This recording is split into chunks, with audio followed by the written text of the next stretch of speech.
Hello बच्चों, आज हम एनवीएस की वैकेंसीज 2024 के बारे में डिस्कस करेंगे। इसमें कितनी वैकेंसी निकली हैं, किस किस डिपार्टमेंट में निकली हैं और क्या क्या एलिजिबिलिटी क्राइटेरिया है। जैसे जेएसए, स्टेनो, मेस हेल्प और एमटीएस में और काफ़ी सारे डिपार्टमेंट्स में अलग अलग वैकेंसीज निकली हुई हैं। काफ़ी अच्छा मौका है ये। अब हम देखते हैं कि इसकी फॉर्म फिलिंग कब से स्टार्ट हुई है। फॉर्म फिल 22 मार्च 2024 से 30 अप्रैल 2024 तक इसके फॉर्म भरे जाएंगे और ये अप टू 5 PM 5 बजे तक शाम के 5 बजे तक आप इसको फिल कर सकते हैं फॉर्म को। और ये इसकी वेबसाइट है, यहाँ से आप इस वेबसाइट से आप क्लिक करके फॉर्म को फिल कर सकते हो डायरेक्ट, या फिर आपको डिस्क्रिप्शन में लिंक भी मिल जाएगा। अब हम देखते हैं वैकेंसीज के बारे में। और ये दे रखा है कि रजिस्ट्रेशन करना है आपको, अपना ईमेल आईडी और अपना फ़ोन नंबर देना है और अपने डॉक्यूमेंट्स कैसे कैसे अपलोड करने हैं, किस किस साइज़ में देने हैं। फोटोग्राफ, रीसेंट फोटोग्राफ होनी चाहिए, सिग्नेचर और कैंडिडेट का थंब। ये आपके साइज दे रखे हैं, फाइल का साइज जैसे 3 KB या 30 KB की थंब होना चाहिए। कैटेगरी सर्टिफिकेट, आप किस कैटेगरी से बिलोंग करते हो। जैसे अगर आप ओबीसी हो, SC ST हो, EWS कैटेगरी से बिलोंग करते हो तो आपको उसका सर्टिफिकेट भी अपलोड करना है। एप्लीकेशन फ़ीस के बारे में बात कर लेते हैं। फीमेल स्टाफ नर्स की 1500 है और जितनी भी और अदर पोस्ट हैं उसके लिए 1000 है। SC ST PH कैंडिडेट्स के लिए 500 रुपये ही है। ये थे इसका फ़ी का structure.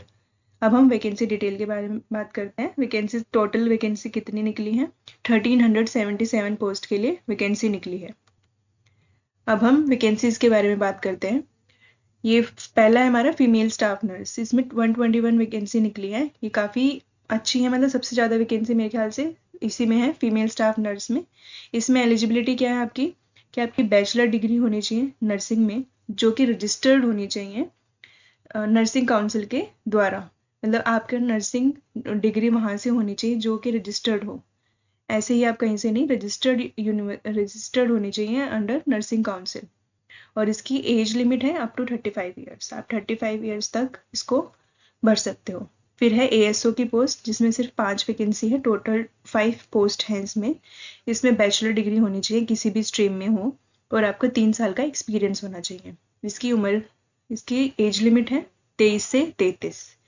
Audit assistants total post 12। ऐसे ही जूनियर ट्रांसलेशन ऑफिसर की है 4। इसमें मास्टर डिग्री होनी चाहिए आपके पास, हिंदी इंग्लिश किसी भी मतलब आपका हिंदी एक मेन सब्जेक्ट होना चाहिए। मास्टर डिग्री उसमें आपको हिंदी में करनी चाहिए या फिर इंग्लिश में होनी चाहिए compulsory in degree level.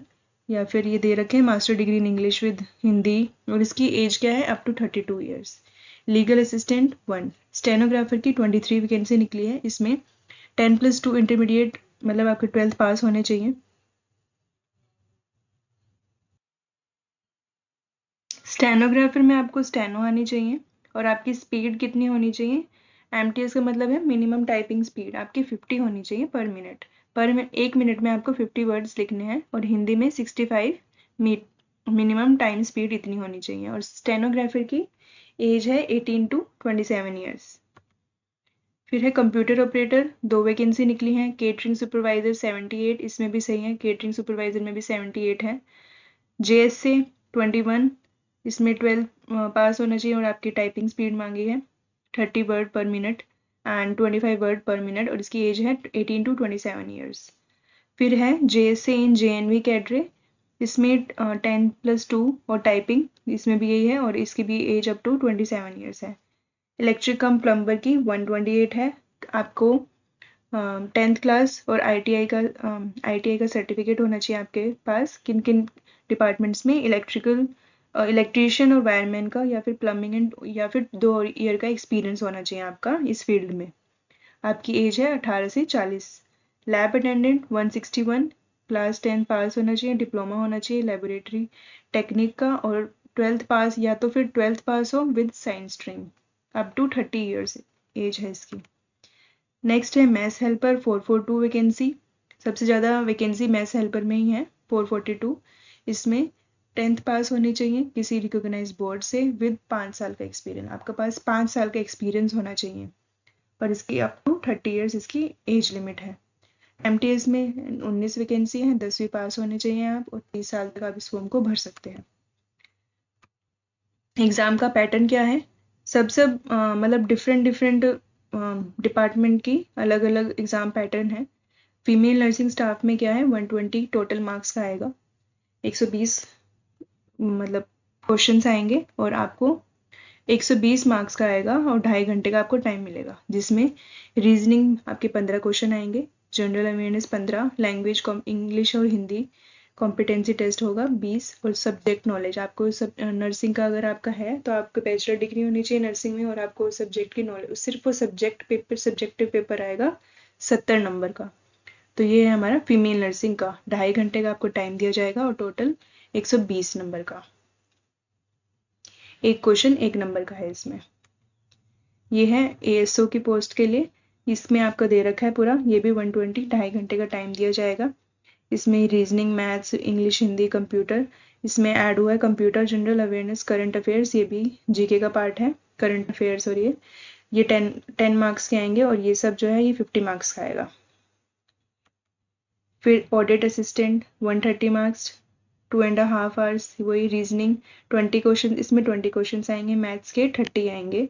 Language competency test होगा आपका इंग्लिश या हिंदी 20 नंबर का, कंप्यूटर ऑपरेशन और general awareness and current affairs 20 marks each, 20 marks मतलब इसमें 20 मार्क्स में जो भी आपको दे रखा है ना ये सारे टॉपिक कवर हो जाएंगे इसमें। फिर 40 मार्क्स का आएगा सब्जेक्ट नॉलेज, इसमें अकाउंटेंसी एनुअल अकाउंट्स, क्योंकि ऑडिट का है तो इसमें अकाउंट्स का चीज़ें आएंगी, taxation budgeting auditing and finance management and GM, ये सब आएगा, ये 130 मार्क्स का है। ऐसे ही junior translation officer legal assistant stenographer में क्या है लैंग्वेज टेस्ट होगा आपका इंग्लिश या हिंदी का 40 मार्क्स का, current affairs and general awareness 30, basic knowledge of computer application 30, इसमें ये 100 मार्क्स का पेपर होगा 2.5 घंटे के लिए। और आपको टाइपिंग आपके दे रखे 50 मिनट्स फॉर इंग्लिश और 65 मिनट पर वर्ड फॉर हिंदी।